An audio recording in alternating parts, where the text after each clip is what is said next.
Tikulandireni kulikonse kumene mukutionera nthawi ino. Ndine Brian Banda kukulandirani programu inanso sabata ino ya The Hot Current. Timanena nthawi ndi nthawi kuti cholinga cha programu iyi kuti tidzikutambasulirani bwino nkhani zikuluzikulu zimene zikuchitika mdziko muno with a bit of analysis kuti inu muthe kuona kuti kodi chikuchitika mdziko muno ndi chani. Cholinga chathu nkuti tipititse patsogolo ndale za democracy komanso ulamuliro wabwino.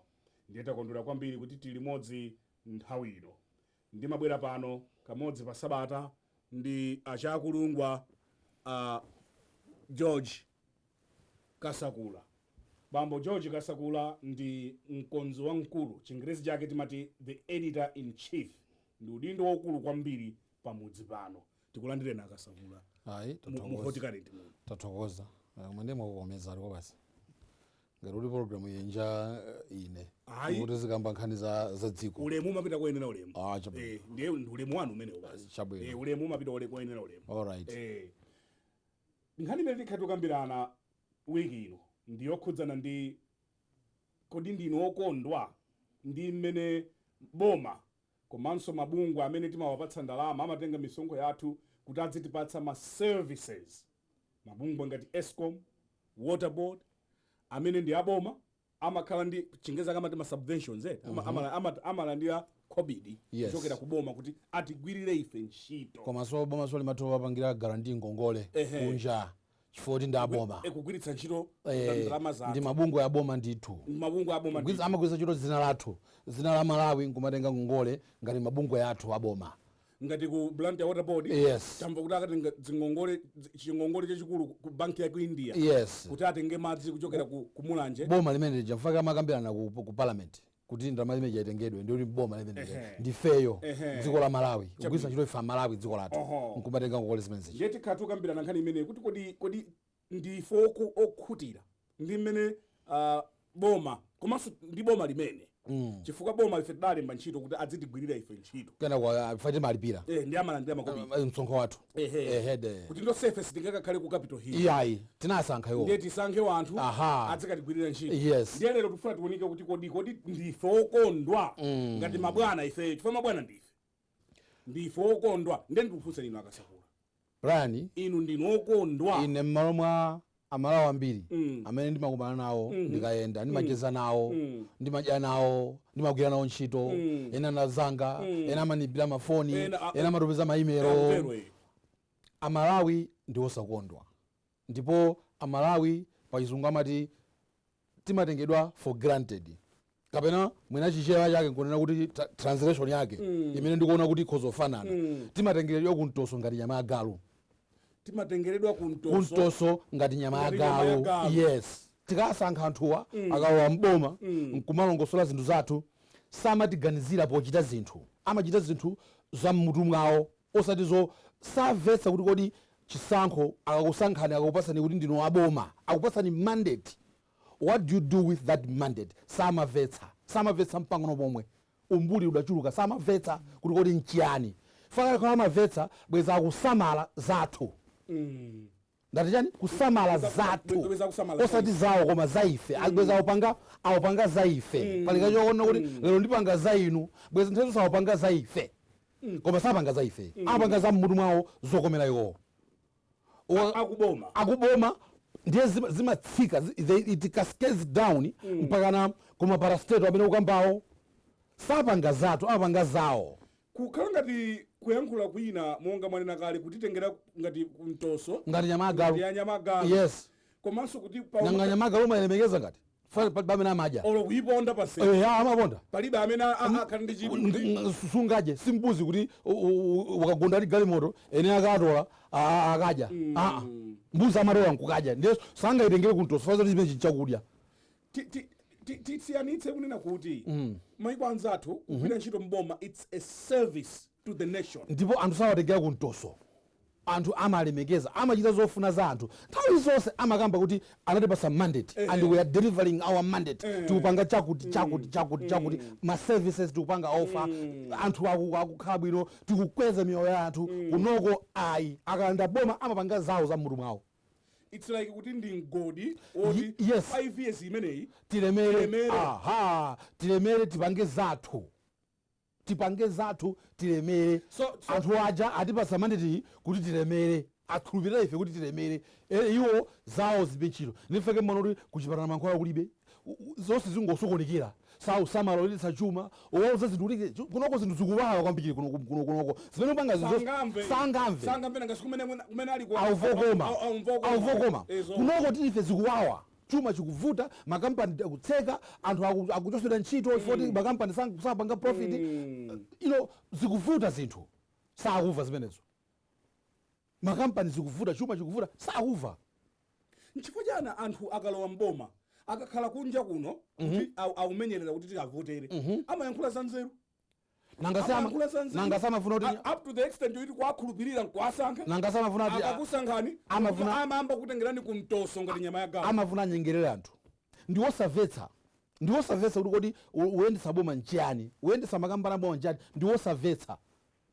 amaona ngati uyendesa angopanga zawo zimene aganize wowo koma kuti apange za nzeru zoti dziko lipite patsogolo ndiwosamvetsa timasankha anthu olakwika alibe passion alibe determination alibe maplani opitisa zinthu patsogolo alibe zimenezo komanso even maplani atakhala nawo Brian their attention is somewhere you need munthu olongosoka wa passion wa determination wa stamina amene ali ndi kuthekera kofuna kupitisa zinthu patsogolo ndipo moyo wake wonse amaganiza za dziko kuti dziko lino lipite patsogolo kumene kunoko anthu amene tilibe their attention is somewhere that's why this week ngati unamva actually that kwatuluka development index Malawi the poorest akutero andisizodabwisa anthu amiliyoni kuti mudabwe chani poti kumalawi kunoko basi and this is soyamba every index imene ingatuluke kumalawi amanena kuti Malawi is the poorest ndiye amatusa index yawo development index amatusa every year it's not good it's always not good why because tilibe anthu amene amamvetsetsa kuti anthu atipasa mandate ndiye titani tipange chani kuti dziko lipite patsogolo komanso they are passionate about their country to move forward koma being passionate zikutanthauza kuti my needs zosowa zanga zibwerano nditathana ndi zosowa za anthu amene you link your destiny with the country destiny yako ya personal ya banja lako umayipanga link ndi dziko lako kuti pamene dziko lutukuka tidzitukukira limodzi dziko ili likatukuka ilenso litukuka osati kuyamba iweyo ndi akazi wako the difference with this crop of our leaders is that as soon as we give them mandate amanena kuti now destiny imene ndimauza anthu kuti ndipanga link destiny yanga destiny ya dziko ndidula and it's about me I want kuti ndikachoka mboma ndikhale ntalemera ikapata zaka 5 mwirati zaluza chisango ndzakhale ntalemera ndiweruke ndipeze pension yanga nsazasaukenso mpaka na moyo wanga wonse ndiye kumamanga vinyumba vimagalimo osati imodzimodzi vinyumba zitatu zinayi folofolo 2020 atsogoleri ngati achina Kenneth Kaunda kutumikira dziko nkupeza kuti nyumba yomwe alibe pano ali kuti alipe alakalamba nombo palibe amavutitsa kuliko atsogoleri amene amayika the passion of the people first and atsogoleri choncho mukakhala nawo mdziko dziko limatukuka sizisowa zitsanzo zambirimbiri kuli Singapore kuli Taiwan kuli chani kuti mukambeza history ya development yawo mupeze kuti ali ni mtsogoleri amene anapanga link destiny yake ku destiny ya dziko ndi adalimbikira adapeza njira adali passionate determination stamina kuti dziko langa lipite patsogolo adayika the needs za banja lake pambuyo mwina ine mwina mwana wawo kunena kuti mwana wanga sindintumiza ku sukulu yakunja ya private aphunzira because ali ndi confidence ile kunokotu anthu olemera anthu amapoliticians kunja ola akadwala musaende mwambali ana nduna ana ma PS ana ma chief executive in town imu mwina anawo tikhozo wayikapo kuti munthu mwana wako masetsa kuti uziyende koma akadwala iwowa inu akewo iwowa akadwala tu ni ndegetu taxpayers money ku South Africa anachitopanga rent nyumba kumene kuti yoti azikafikiramo tafusani mboma ngati nyumba imene kulibe ku South Africa ngati ndikuna yoti azikafikiramo olebera okhaokha kuno ku Queens pa palibe mankhwala anthu osauka amene ali asankha alibe mankhwala zipatala zonse panopa kuti upite kukasungu this hospital ukafuna lopanalo sukampeza akuzoti kugule pa pharmacy across the road iyo amazoti ife tikadwala that's why they don't give mankhwala kuti agule mankhwala mzipatala amazoti ife tikadwala afro ife tipapita South Africa ndi banja lathu atsogoleri osapanga link their destiny ndi destiny ya dziko mtsogoleri azichita link destiny yake dziko likamatukuka yeso atukuka ndiye mwandifunsa kuti kodi are we getting value from us paying taxpayers money taxpayers or value from this parastatals amene timalipira zambirimbiri makobiri tisipanga service we're not getting the value. Tell me which parastatals is giving us value, which body. Let's talk about ESCOM. Tiyalule ESCOM pano tikabenkhani ya ESCOM. ESCOM muona kuti kulizolongosoka kwa ESCOM lili koziko makama blackout chaka chilichonse 5 years running blackout maplan ali kuti utsogoleri osaganizira kuti kodi mandate chati pa santhu chilo ake nchani. Mandate is to improve their lives kuti they should azipita patsogolo azisintha anthu tikwaitana anthu kuti abwere ku dziko kuno adzapange ma business. Yes, anthu ama business iwo amafuna magetsi. Sono abwera magetsi iwo kulibe. Abwera bwanji sono zachita business kuno kuti kopanda magetsi azizagula zimayinjini za diesel. That's an extra cost. Ezona azakhala zimayinjini za diesel. So to answer my question, we are not getting the value. We are very far away from it, Brian. Tikambe nkhani ya ESCOM. Yes. Chavuta kweni kudi ku ESCOM mcha. Ku ESCOM mavuto ndambiri. Ku ESCOM mavuto ndambiri angona. Ku ESCOM okhuza fupa kwatuti mati inu mwadwala nthenda yokhuza fupa. Nyama yonse yalo yathambana kwa fupa lafika. Nyama matenda okhuza fupa. Ngati ufuna chitsanzo choti ife ngati anthu a Malawi failing to get service imene tipeze ndi ESCOM. Every year for the past 20 years nkhani ndione kuti ma blackouts. Kodi kulibe anthu ku ESCOM kuurana kuti titilongosole zizo once and for all. Kwina kuti matikaenda sitikhala ndi blackout. Ndithu umakhala olochaka ku dziko lina chaka not even a single day umachoka pamene unapita kusopana ku sukulu inu munali kuingane chaka cha thunthu muli kuingane chaka inenso munali komweko not even a single day did I go back to my apartment kuchoka ku sukulu wana kuti sinapeze magetsi ku nyumba kapena sinapeze madzi kapena sinapeze gas tsiku limodzi kumene gas otenthetsera nyumba kumene kuzimatheka bwanji gas otenthetsera nyumba kumene kuzimatheka bwanji kumene kuzimatheka bwanji kumene ndeti kuli anthu amene odziwa ntchito yawo a planning organiza opanga implement komanso ali ndi boma lothekera loti limathandiza kuti zinthu ziyende. Kuno ku ESCOM ni chisawawa. ESCOM ni playground ya ma politicians amayizunguza ESCOM. Playground ya ma politicians kumene ma politicians amakasewerako kumene useweresa ndalama za ku ESCOM usewera kwa kapero kasewera mpira ku ground kwa ku ESCOM ground ukadoda makobiri ku ESCOM kungodzuka munthu pasupita pa South Africa pa kwaoda zimawaya zola ESCOM usana zifune nkuonera kuti nabweresa izi percent ndine chipani cholamula ka ndine wotani ndine wotani ndine influence percent ESCOM kumalemba macheke kumapereka popo utaka pandopereka ndalama yawo chosachito. The ESCOM is aiseweretsa even if they can have the best of plans ESCOM sanga kwanitse chifuri amankoseweretsa ndalama zaka useweretsa ife akamakweza magetsi ukweza every year tikamalipira ndalama zija tupita ukapanga msonkhano kumzuzu katengeni matraki ku ESCOM yes fuel wafuta katengeni magamono ose katreni ku ESCOM apresident apita kumzuzu ndi afuna apite ndi anthu achipani afuna atenge akwere malole akwere makosta akwere machani katenge akulu mamulumuzana kumeneko mafuta afuna mafuta malawansi akagone kumzuzu hotelo kakuchani katengeni ku ESCOM bili imeneyi ipite ku ESCOM. ESCOM apanga bwanji magetsi parola kuti vuto lakuti leke Malawi mulibe madzi vula sinabwere bwino chakayata leke madzi ndi madzi amene abwere Malawi pita muchire kuti akamange drivers machines nyochepa ndifeke mphamvu ikuchepa.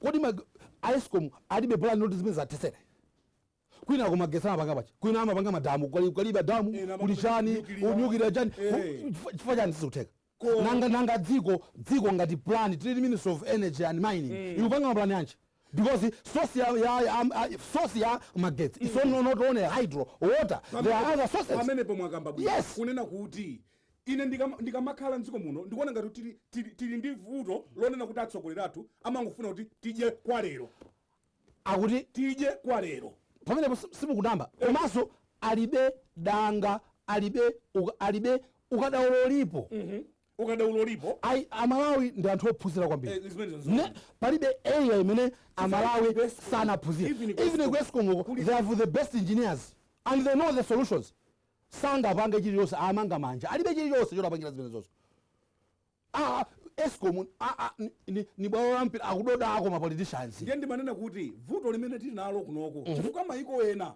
akunena kuti kuitenga ngati Blantyre kulitenga ngati dziko lathu kuti in 20 years tidzakhale tili pati ndipo tidzafuna chiyani nanga kuti 20 years yo anthu adzakhala abiri bwachi koma ndiona ngati atsogoleri athu akumangoganiza kuti kodi ifeyo tulamula 5 years pomata 5 years ndikhale ndili ndi chinyumba alibe attention kwa ife attention ili kwawo ndi mavuto sedu kumanowa sangakwanise ngati alibe attention alibe passion for this country kuti lipite patsogolo dziko losingapite patsogolo ngati alibe passion ndeti kukamba za Eskom chifukwa tisaiwale tukamba nkhani ya Eskom nkhani ndi Eskom kunena kuti ku Eskom kumeneko akudoda makobidya akubomawa Eskom ni playground ya ma politicians akangolowa mboma Eskom mwakamba kale kuti chiyonse Eskom yekati treni mafuta yani amagula zinthu ine ndine ndikhala supply kumene koko ku Eskom mwina nthawi zina sokagula zimakhebo zoti ku Eskom kosakudzifuna musati mwina zimene zikuchitika ndipita South Africa kagula zimawaya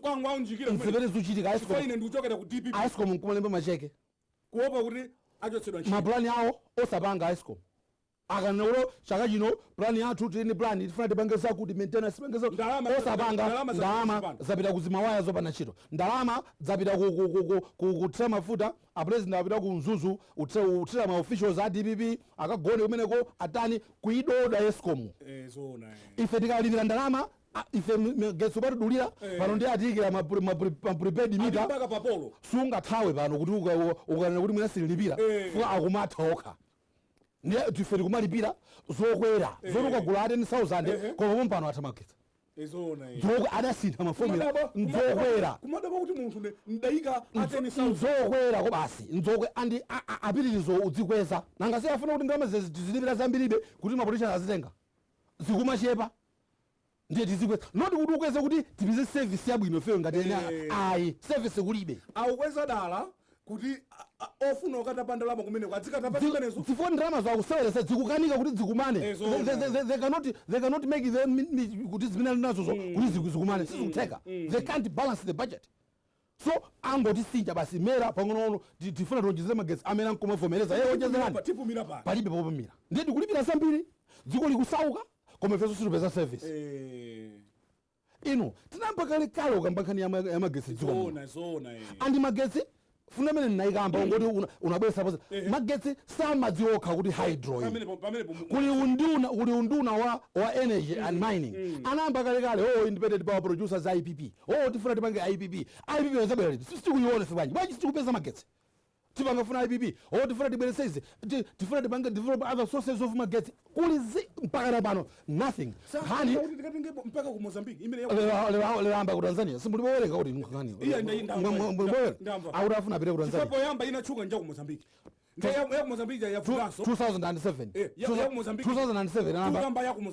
Mozambique 2007 anayembisa tifuna tirenge magetsi tipena magetsi ku Kabrabasa 2011 mpaka na pano palibe chipe kuti ya lowana ya Tanzania panamba Tanzania achoka ku Mozambique azungulira apita ku Tanzania kumporo kwathu audiwe panopa ndiye tifuna ku Mozambique ndiye kuti kunali ma allowance ma workshop adi aija kunali zima meetings ambirimbiri zose nothing as they are doing that things are getting worse tingokhala panda magetsi titukukwa bwanji miyoyo yathu ipita patsogolo bwanji munthu umafuna kuti moyo wako uzikhapanga improve power is important ku nyumba ku office tipita patsogolo bwanji makampani abwera bwanji zina umanena kuti antengeka laptop kankagwirire ku nyumba zosatheka ulinka desktop ku nyumba uyatsa kulibe magetsi kulibe upita bwanji pasogolo moyo wake tikunena pano kunena kuti dziko limene magetsi ake ngotimatima osayakayaka siziyenda. and in fact ena amanena kunena kuti kodi ukakhala nawo tsiku lonse la thunthu kuti yambira mama mpaka madzulo kumanena kuti kodi wayiwa switch man sana bwere zuteka zimene zikoti kwina kuti amakhala magesi ode alipo tu madera ena atusatima alipo madera ena satima kumeneko ndiye mwinatu line yawo is linked. State House angatima That's what I was coming to. Could maybe line yawo is linked to the state house. Sasa magesi azima tu. That's why president mwana nkhwapa za magesi. Kodi alankhula bwanji pamene wali alingwe daily komanso apita ku New York mena amapita amakamba zina zake oyayi kumene kuti kakamba za HIV AIDS chanchani kuti akambeza mavuto athu amalawi kuti ndikuzola malawi ndikuchoka mavuto sana kambe ya ku New York tikamba posa chidapa ngati mwangu tipeza kumene mukuonera ndi hot current pano pa wireless ya Kanema ya Times. Ndine Brian Banda, mzangayo ndi George Kasakula. Muno ndi mu hot current muno pajamu matentha muno tipukuteka chitungwi yeah iwo matithukura chabwino. We'll be back in 60 seconds.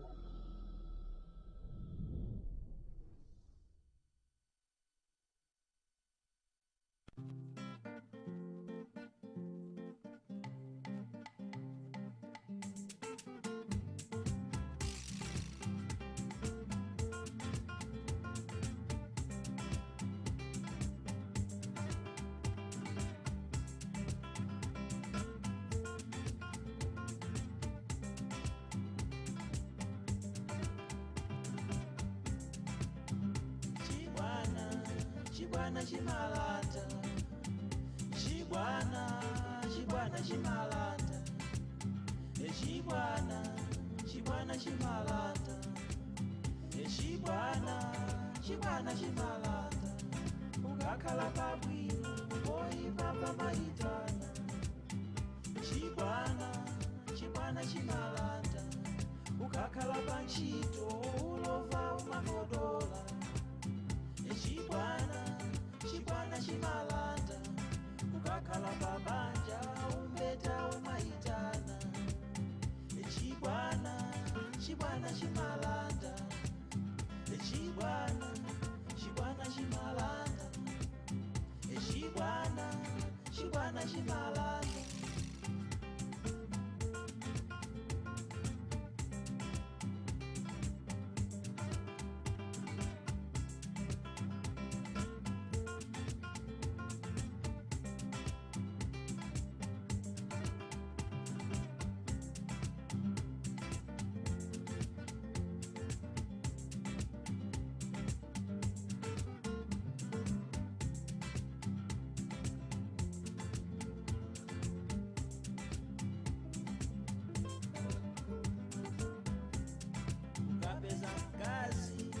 Kazi wokongola ukacheka chibwana nzakwanza kulanda ukapeza mkazi wokongola ukacheka chibwana nzakwanza kulanda ukakhala pantchito ya bwino ukacheka chibwana iwe idzakutera ukapeza ntchito ya pamwamba ukacheka chibwana ulova uzakuyacha.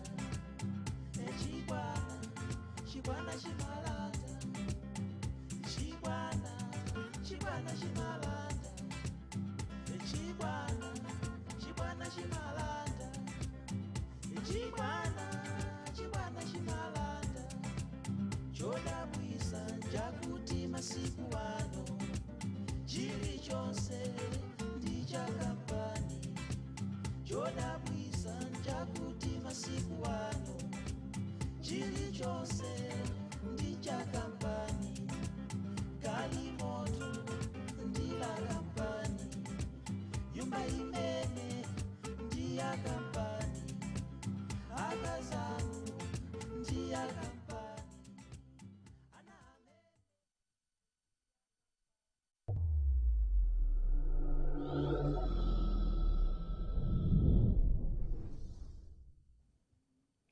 ngati mwango tipeza kumene mukuonerayi ndi the hot current.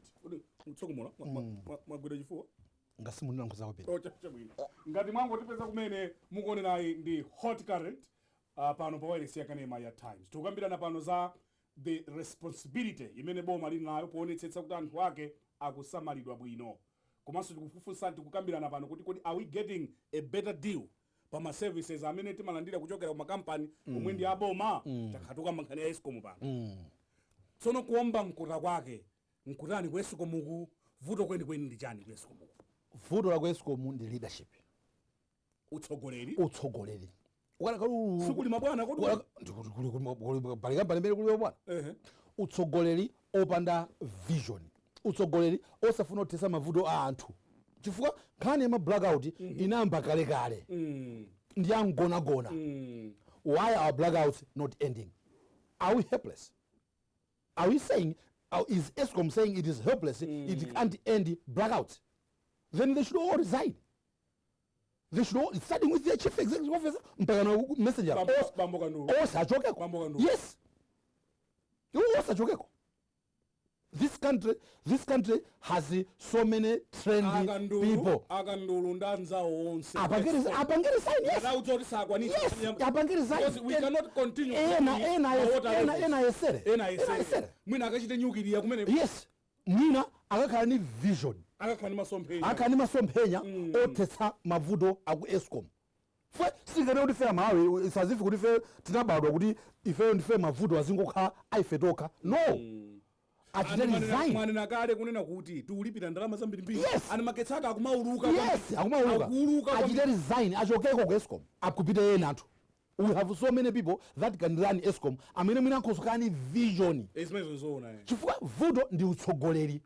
Vision wapeza mavuto kodi ulini plan ni strategy and then kuipanga implement strategy ngati mtsogoleri ku Eskom mmene president sukulu yako chifukwa kuti upeze ntchitoyo adakulemba 40 osamangoja vimala wansi iyayi umakwera vimagali motovopuma ayi apange resign ni utsogoleri osaganiza, they are not creative, saganiza kuti vuto limene lichose bwanji forever nkupanga implement. Komatu, it's not entirely their fault. Ndi utsogoleri so wa dziko. Suli creative. Ni osathandiza angokhala. Noti athandize family angokhala. A president saka mbapo chilichonse mavuto athu. Anyamuka kupita ku UN. Akambapo pochoka. Akadakhala kuti akuganiza za mavuto athu. Akambapo pochoka. Pandege paja. Ni mapanga follow ma report. Atipangira play report apopo. Ndipo mwina tisadapita kumeneko. Eskom mwina yena sakuimvetsa bwino tili ndi report iwe kunkeyani tatiponyera report la Eskom. The Electricity Supply Corporation of Malawi's slogan, "Towards power all day, every day," has become a laughingstock in towns and cities in the country. And consumers have also labeled Eskom as Boscom, meaning Blackout Supply Corporation of Malawi. For the past 5 years or so, power supply has been a major obstacle in doing business in the country. The situation has left a lot of companies scaling down their production. However, much as consumers expect an improvement in the situation, the opposite is true. The 2-year drought the country has experienced is worsening the situation, forcing the sole power supplier to increase load sheddings. Water levels in the Shire River, which is a source of power generation, are not improving at all. This has put Eskom on a tight corner as they cannot generate enough power to meet the growing demand in the country. Everson Sisia is Director of Generation at Eskom. Currently we're having challenges in producing adequate power from our hydropower stations situated along the Shire River. As you may be aware, 95% of our electricity production is from hydropower stations, from Kula Falls, Tezani, and Kapichira. But what is on the ground now is that we are not getting adequate power from Lake Malawi, because Lake Malawi level has gone down to the extent that the flow in the Shire River is drastically reduced at the moment. Right now, instead of getting an inflow from the lake of about 270 cubic meters per second, we're only getting 140 cubic meters per second, which from which we're able to generate 165 megawatts out of the total installed capacity of 346. The projections are that the situation will be like this up to the onset of the rainy season, which is around December. However, ESCOM is trying to put on some mitigation measures to try to reduce the impact of the problem. And these include demand-side management, which involves procurement of LED bulbs, energy-saving bulbs, which will be able to distribute to the customers, and in so doing, conserve as much power, reduce the power use. In addition to this, we are intending to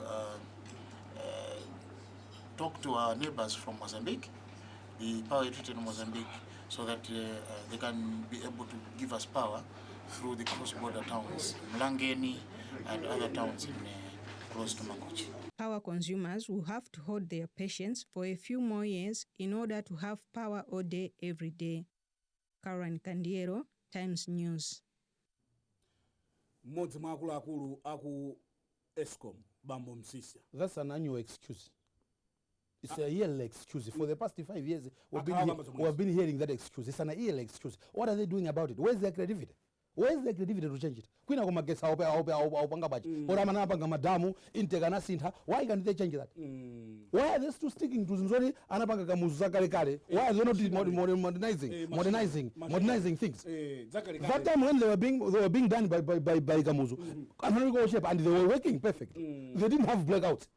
Why were they not forward thinking and creative and changing things?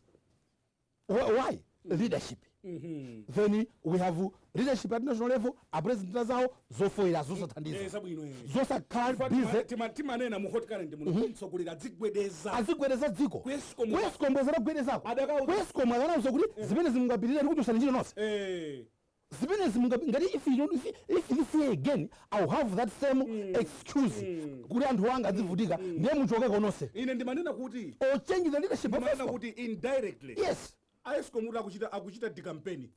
Yes. Bomali. Yes. Koma wose ndikhaidwe lawo. Boma nobody is campaigning them. Wose ndikhaidwe lawo. If the president campaign yawo ndioti amapanga exercise mandate yonena kuti ife tikondwe anthu. Hayi. Amangokhala ku state house asera president. Samba mavuto athu. Akunyamuka kupita ku UN dzulo. Mwavota akambapa zamakesi. Akadakhala kuti akukhudzidwa ndi mavuto athu. Akambapa imene yavuta ndi yamagetsi kuno. Akambapa ngani zamakesi. Olochabwino njala. Kuti kodi chaino kuli njala. Dziko lino sapanga zakuti. Chimanga chikubwera chilipo chatalira mwakuti chilipo mwakuti chafika mwakuti. Olo magetsi akambapo. Akamba za sustainable development goes very distant to us. Very distant. Yes, very distant. Zoti sitikuva kuni njani zimene akamba zona.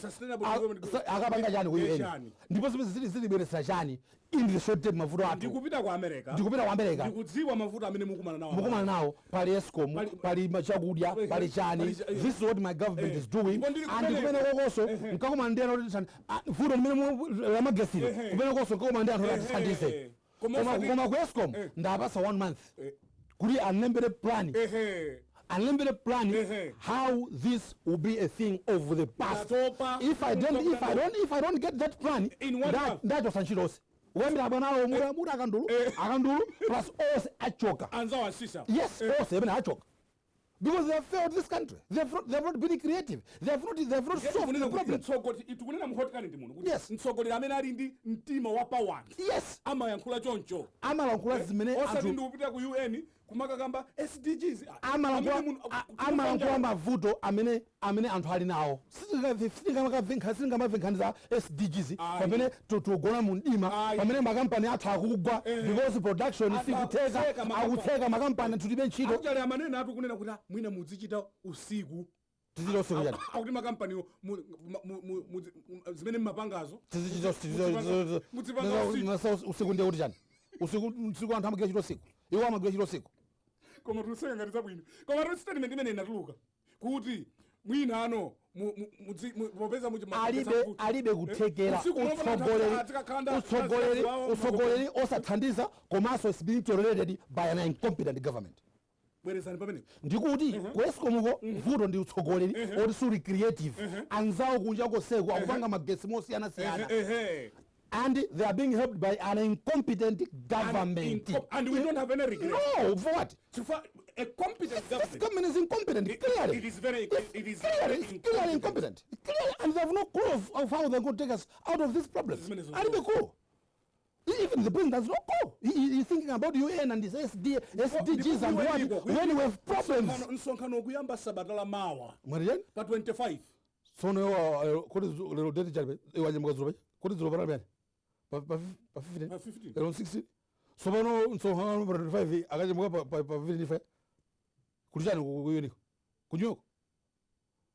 Abula ndaka mbali bwana. Unazona kuti nsonkhano muwemba chifuka you mean umadi unga or umadi unga UN general ine ndavo attended UN kodi ndibajamdali ku state house yeah nkhani si imeneyo koma nkhani Nakamba I speak on a very knowledgeable position za unga ndikuzidziwa bwino ndiye okay ndiye mwana kuti nsonkhano atsogoleri ena Yes. atsogoleri ena maiko sadanyamuke pano ali mofesi tikuyankhula pano komanso kugira ntchito komanso apresident abangahara ndege nkhani imeneyo njachiwiri yoyamba njakuti chothamangira nchiyani nsonkhano suda yambe kumene koko amagufuli ali mu office tikulankhula mwanazona pompa pakenyata adzanyamuka nsonkhano oti mwene kuyamba mawa kumapita kumeneko chimene timathamangira ku New York nchiyani kodando ukashopa ku Manhattan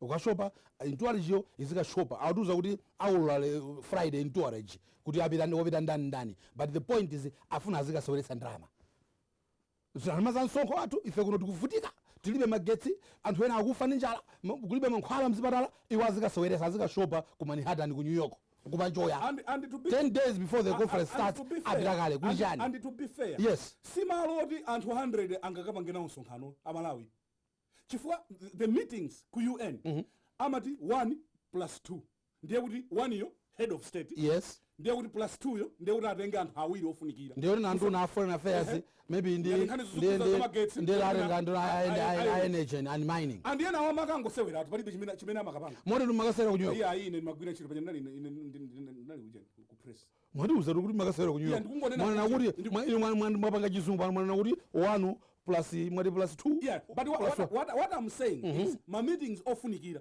even katikati mu UN mumene it's probably 1+4 ndesono aja timatenga chigulu aja ndimakatenga ya you know kunena kuti ena amangopita basi palibe chimene apanga ndiye palibe chimene apanga ndiye sinsonkhano otengera anthu 60 sopano brand ndiye amalawi tikudabwa kuti dziko lino likungopitirapitira koipa kuti tilibe magetsi tilibe chokudya tilibe mankhwala tilibe chilichonse ndipo kukatuluka ene development index imene ingatuluke tupezeka kuti fe we are the worst. This is mismanagement. Zimene chifanyolina kuti kumene kuti kupita atsogoleri anzathu pa Zambia apita komweko atsogoleri olongosoka amene ali competent mwana nakali yes competent leaders yes amanena kuti tukakambaza AIDS ino aku AIDS commission probably 2 people tn tukuliza magetsi you take the core people amene ankani siko mafumu kuno timatenga mafumu timatenga zipani timatenga chana azimayi oyimba kodokolo sendera matichani kodokolo sendera azimayi sendera New York simalo otengera mafumu simalo otengera sendera mulija sendera kuti zoyimba zomwezo zingobwera mmutumo brani tikakamba zonsezi amalawi ndife anthu ofesa chisoni ifeyo tidalodzedwa nsonkhano ukatha atsogoleri amene ali competent ali very mindful za mavuto anthu awo amanyamuka kodi ifeyo tidachimwa chani amanyamuka koma muona kuti tikamamfusa chauta 2 weeks ali komwe tikamamfusa chauta kuti chauta ifeyo why do we deserve such leadership tidachimwa chani kuti at every level of our nation leadership yosa incompetent yosakhani the interests of the people at heart anthu tikuvutika koma what we are doing zosathandiza tikadali pa unga pomwepo yes competent leaders Yes. amanyamuka a day before or 2 days mina akangopuma pang'ono koma ndiye upuma akopera 10 days simatatenga uje chata ndege imene akwera janga sindege yoti isikomesho mzindalama sikomesho ndege akwera akhala kuti amaganizira za ndege akwera president ja let's be clear. We have all seen it. It's not a plane yoti mabwera kuno yoti is a commercial plane. Si Ethiopian or Kenyan or yathu yomwe Malawian.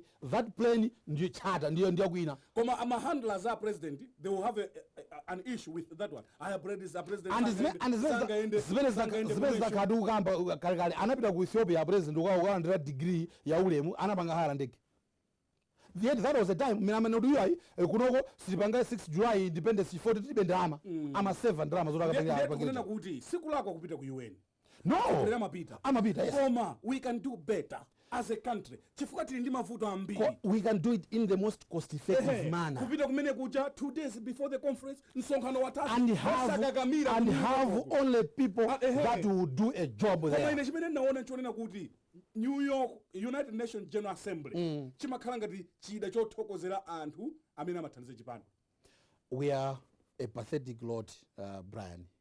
Basically what they umanena kuti kodi nibwereze kuti kodi ifeyo chauta tidamuchimwira chani. Audrey Kapalamula adali ku Lilongwe ku Kamuzu International Airport adatitumizira report.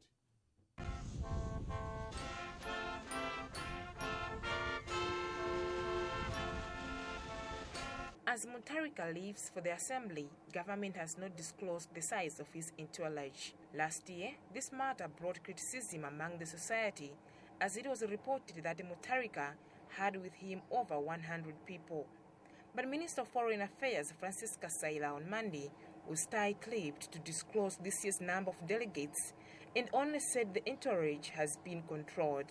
And during his departure at Kamuzu International Airport, Mutharika said the meeting will cover various areas that are important to the nation. Well, it's as important as all the others. I think we'll be looking at appraised 1 year after the adoption of the 2030 SDGs. So we'll be looking at achievements that have been made. But also important, we'll be looking at a number of areas, including issues of AIDS, youth, women empowerment, trade, and investments, and so forth. So it's an extremely important session.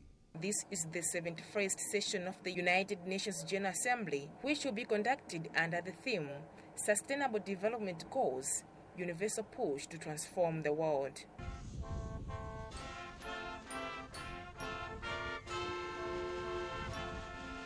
For Times News in Lilongwe, I'm Audrey Kapalamula. Ndege simene? Nangame njanga Malawi imene? Hayi, kumali ndege ngati imene. Ndiye manena kuti atsogolera amene they are mindful of the people. Yes. Kuopa kuti anthu adzinong'ona. Adzing'ungudza. Amanena a responsible government should come in the open kunena kuti a president apita kuyunga tatenga ndege kwakuti zitichita cost mwakuti zinthu zindalama zathu sangapange zimenezo nangasi we have an arrogant leadership yoti imaonanga kuti once they are given the mandate they are no longer answerable to us. They have so many things to hide. Nde sali so answerable so iyi mwapasa 5 years awupanga zimene akufuna. Sayankhaso chilichonse kwa inuyo. Ozofuna zanu zolinga zanu zimene mukusowa amazipereka ngati augawa ngati Father Christmas. Noti kuti zinthuzo umanyotsolera ngati kuti nzamthumba mwawo yeti zimene zimachoka mthumba mwathu. Ezona pamene tikupita kumapeto nthawi yatithera kuti tipange bwanji tifutikabe mpaka liti with mediocre services. Brian wiki ino ngati pali story imene yanisangalatsa kwambiri pamasolo samera panga this week media yapanga this week story ya kukaronga they have had enough. Amava nkhani zazi ndalama kuonongeka ziphuphu ku town council. My councillors have had enough.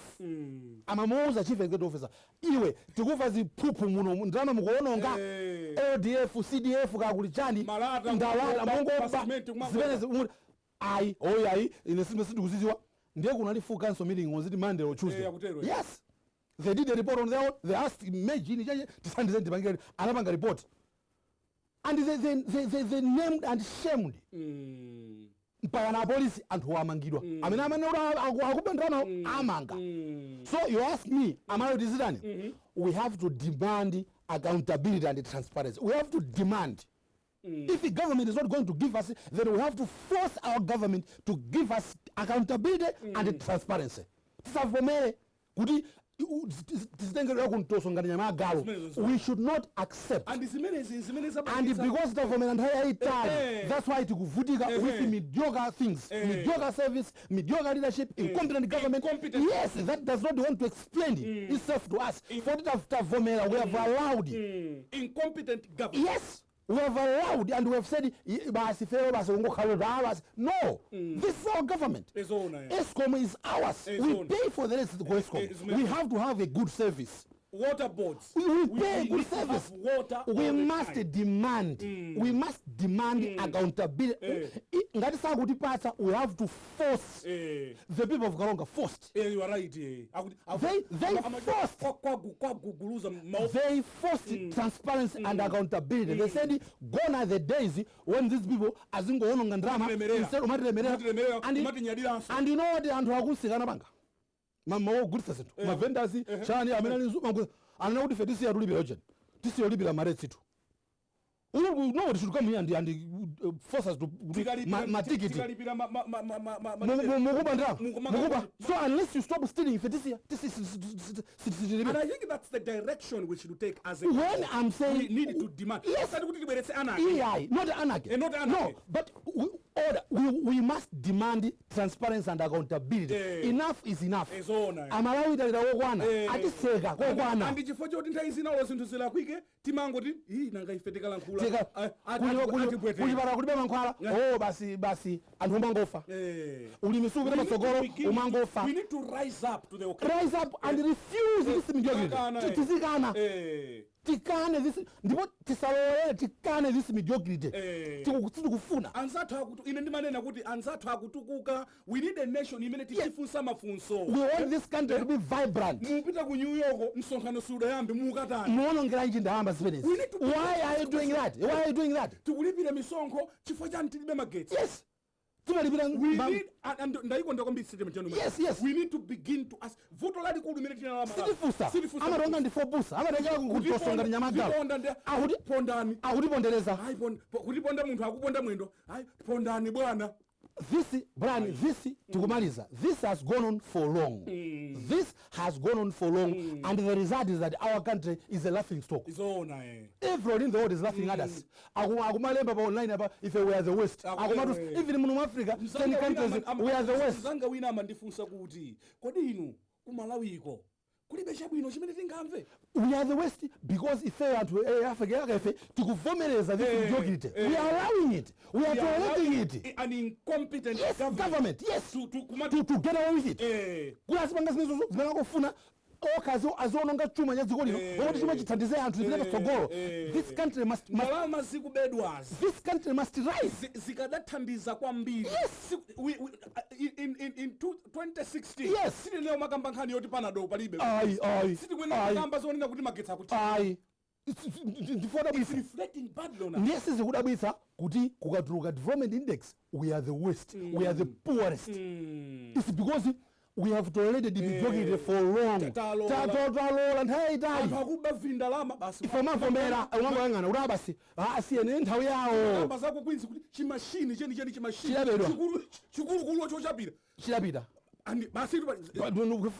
Now we have allowed incompetent people. What will stop government from? What will stop somebody from stealing another thing from Queens? Nobody's going to stop it because they've been allowed to get away with it.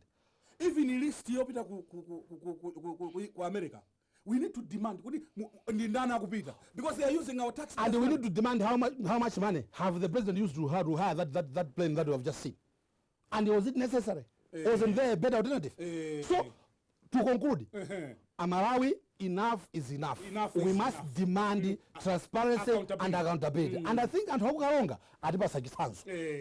Timene Kasakula. Yes. Mene monso ndi mene tamalizira sabata ino ya the hot current timanena kale kuti muno ndimotentha muno kurera kuti muchilungu chose ndaona mwaona mpakana kumutu ndipo kutani ayi timalizani program ochabwino tikatero ndi kuti tamaliza program ya sabata ino ya the hot current mudzakhala pamwepo sabata ya mawa pamene tibwerenso koma ngati muli ndi ndemanga titumizireni email yathu ndi brianbanda@bnltimes.com. dzina langa ndi Brian Banda, mzangayu ndi George Kasakula, the editor-in-chief for Times Group. Until next week, it's goodbye from Blantyre.